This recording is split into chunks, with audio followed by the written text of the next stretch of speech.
नमस्कार, छायाज रेसिपीजमध्ये आज आपण रव्यापासून खूप टेस्टी सगळ्यांचा आवडीचा असा मस्त नाश्ता बनवतोय। चला तर लगेच बनवायला सुरुवात करूया। तर इथे मी 1 कप रवा घेतलाय। जाड किंवा बारीक कोणताही रवा घेऊ शकता, कारण आपण मिक्सरला फिरवून घेणार आहोत। मिक्सरच्या भांड्यामध्ये 1 कप रवा मी काढून घेतला। तुम्ही वाटीने मोजून घेऊ शकता। असा कप नसेल तर घरातली एखादी वाटी सेट करा आणि तिने इथे सगळं साहित्य तुम्ही मोजून घेतलं तरी चालेल। यामध्ये आता 2 चमचे गव्हाचं पीठ घालायचं। गव्हाच्या पिठामुळे रव्याला बाइंडिंग यायला मदत होईल। यानंतर यामध्ये 1 चमचा बेसन घालायचे। बेसनामुळे रंग आणि चव खूप छान येते।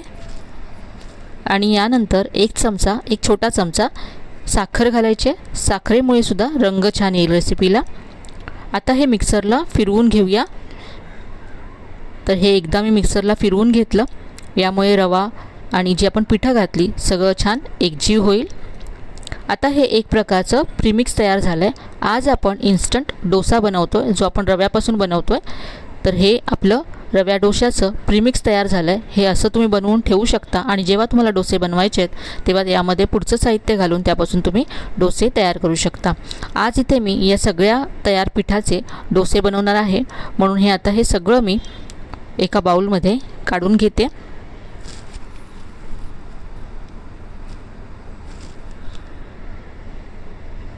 आता यामध्ये 1 कप दही घालायचं आहे। जेवढा आपण रवा घेतला तेवढंच दही यामध्ये घालायचं आहे। मिक्स करून घेऊया आणि नंतर यामध्ये आपण पाणी घालू।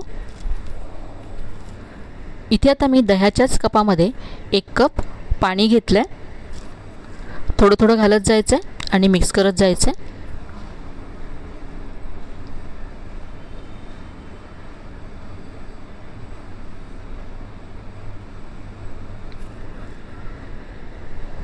तुम्ही जर डाळ तांदूळ भिजत घातलं नसेल आणि तुम्हाला इन्स्टंट जर डोसा बनवायचा आहे तर तुम्ही अशा पद्धतीने रव्यापासून झटपट डोसा बनवू शकता। खूपच क्रिस्पी कुरकुरीत असा पेपर डोसा तयार होतो।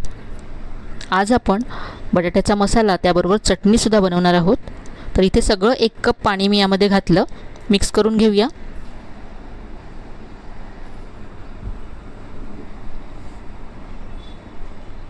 सगळं छान एकजीव झालं आहे। आता यावरती झाकण ठेवायचं आहे आणि 15 ते 20 मिनिटं हे असंच बाजूला ठेवून द्यायचं आहे, म्हणजे हे पीठ थोडंसं फर्मेंट होईल। आणि हे फर्मेंट होत आहे तोपर्यंत आपण बटाट्याचा मसाला तयार करूया। तर इथे मी कढई गॅसवरती गरम करत ठेवले। यामध्ये 2 चमचे तेल घातलं। तेल गरम झाल्यानंतर अर्धा चमचा मोहरी घातली आणि अर्धा चमचा जिरं घातलं।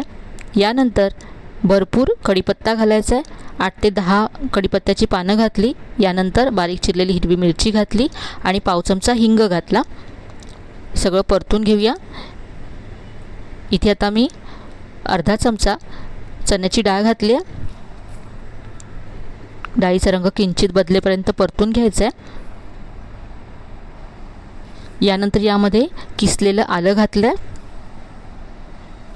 सगळं एकत्र परतून घेते। यानंतर यामध्ये कांदा घालायचा आहे। तर या भाजीमध्ये किंवा या मसाल्यामध्ये थोडासा जास्त कांदा घातला जातो। तर इथे एक मोठ्या आकाराचा कांदा मी असा उभा चिरून घेतला आहे आणि आता कांदा सॉफ्ट होईपर्यंत परतून घ्यायचा आहे। इथे कांदा ब्राऊन करायचा नाही आहे। तर इथे बघा कांदा सॉफ्ट झाला आहे। आता यामध्ये पाव चमचा हळद घातली। मिक्स करून घेऊया।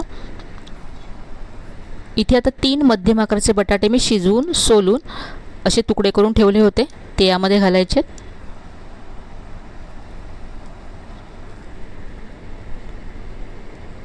आता यामध्ये चवीप्रमाणे मीठ घालायचे आणि सगळी भाजी परतून घ्यायची। भाजी जितकी छान परतून घेऊ तितकी या मसाल्याला किंवा भाजीला चव खूप छान येईल। हा मसाला आपल्याला डोस्यावरती पसरवून घ्यायचा आहे, म्हणून थोडासा सैलसर हवा आहे। तर इथे मी 2 चमचे यामध्ये पाणी घालते। मिक्स करून घेऊया।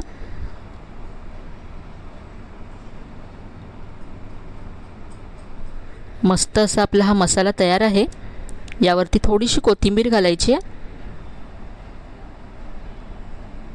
आणि आता गॅस बंद करायचा आहे। बटाट्याचा मसाला तयार आहे। आता आपण खोबऱ्याची चटणी तयार करूया। तर इथे मिक्सरच्या भांड्यामध्ये मी 1 वाटी ओलं खोबरं घेतलं आहे। यामध्ये 1 मोठा चमचा भाजलेली चण्याची डाळ घालायची आहे। यानंतर 2 ते 3 हिरव्या मिरच्या घालायच्या आहेत। थोडंसं आलं घालायचं यामध्ये। यानंतर थोडीशी कोथिंबीर घातली आणि चवीप्रमाणे मीठ घातलं आहे। आता पाणी घालून ही चटणी आपण वाटून घेऊया। तर इथे चटणी वाटून तयार आहे। बाउलमध्ये काढून घेऊया आणि आता चटणीवर घालण्यासाठी फोडणी तयार करूया। तर इथे मी 1 चमचा तेल तडका पॅनमध्ये गरम करून घेतलं आहे। यामध्ये पाव चमचा मोहरी घालायची आहे आणि थोडासा कढीपत्ता घालायचा आहे। तुमच्याकडे जर लाल मिरची असेल तर तुम्ही लाल मिरची इथे घालू शकता। तर ही तयार फोडणी चटणीवरती घातली आहे। तर ही मस्त अशी आपली खोबऱ्याची चटणी तयार आहे। कुठल्याही इडली बरोबर डोस्याबरोबर तुम्ही ही सर्व करू शकता। तर आपला बटाट्याचा मसाला आणि खोबऱ्याची चटणी तयार झाली आहे। आता आपण डोसे बनवूया। तर आपण जे पीठ झाकून ठेवलं होतं ते पाहूया। हे पीठ आधीपेक्षा घट्ट झालं आहे। आता हे आपल्याला फेटून घ्यायचं आहे। तर 20 ते 3 ते 4 मिनटं हे फेटून घेते। यामुळे हे पीठ छान हलकं होईल आणि आपले डोसे जाळीदार होतील। हे घट्ट आहे तर इथे मी यामध्ये थोडंसं पाणी घालते। 1 कप पाणी घेतलं आहे, यातलं थोडंसं घालते आणि मिक्स करून घेते। एकत्र मला किती पाणी लागलं ते तुम्हाला मी शेवटी सांगते। तर सुरुवातीला मी 1 कप पाणी घातलं होतं आणि आता पाव कप, तर असं एकूण मला 1.25 कप पाणी लागलं आहे। आणि याची कन्सिस्टन्सी पहा, नेहमीचं आपलं डोसाचं जसं पीठ असतं त्याप्रमाणे हे तयार आहे।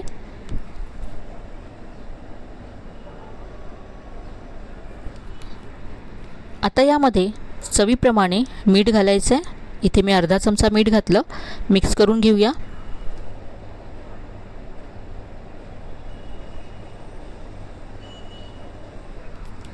आणि यानंतर यामध्ये पाव चमचा बेकिंग सोडा घालायचा आहे। सोडा मिक्स करून घेतला आहे। आता हे पीठ डोसा बनवण्यासाठी तयार आहे। तर याचे आता आपण डोसे बनवूया। तर डोसा बनवण्यासाठी इथे मी डोसा तवा गरम करत ठेवला होता। तवा अगदी कडकडीत असा गरम करून घ्यायचा। यानंतर तेल लावून घ्यायचं आहे। तर इथे मी ब्रशने तेल लावून घेते। अगदी थोडंसं तेल असं लावून घ्यायचं तव्याला।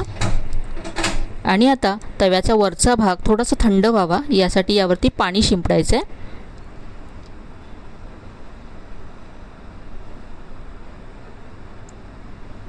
गॅसची फ्लेम मीडियम ठेवायची आहे आणि आता सेंटरला 1 ते 1.5 चमचा पीठ घालायचं आहे।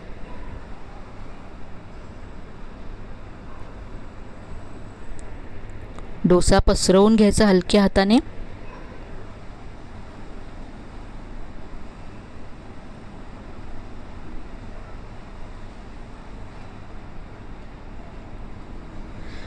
आता वरची बाजू ड्राय होईपर्यंत वाट पाहायची आहे। तवा असा फिरवून भाजून घ्यायचा डोसा, म्हणजे एकसारखा रंग येतो सगळीकडून। वरची बाजू ड्राय झाली की तेल, तूप किंवा बटर लावून घ्यायचं आहे। इथे मी तेल लावते।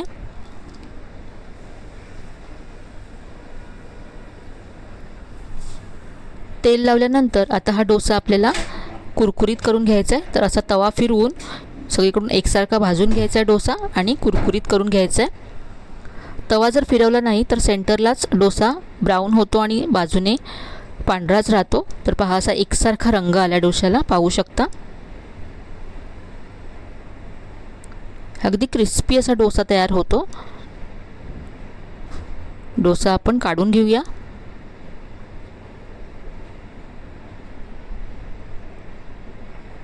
तर असा कुरकुरीत डोसा तयार झाला आहे। चवीला खूपच मस्त लागतो हा डोसा। तर इथे मी आणखी एक डोसा तयार करून घेते। एकानंतर एक अगदी झटपट हे डोसे तयार होतात। तर इथे आता दुसरा डोसा आपण कुरकुरीत झाला आहे, काढून घेऊया।